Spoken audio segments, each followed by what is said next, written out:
हाँ चाचा जी, तुम्हारे साथ मेघा कुमार भी था। क्या उन्हें चाचा जी? लेकिन मेघा कुमार कहाँ है?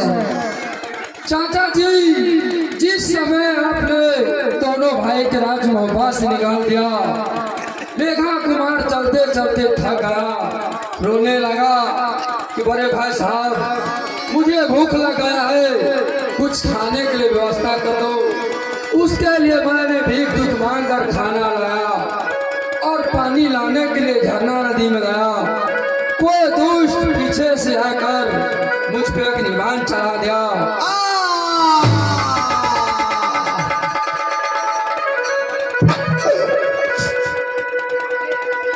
नहीं मेरे लाल, तुम्हारे ऊपर अग्निबाण कोई शैतान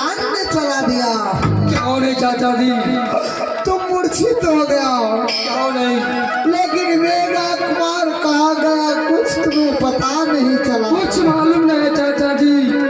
मेरे भाई मेघा कुमार इस समय किस हाल में होगा ना होगा ये तो ऊपर वाला जानता होगा चाचा जी।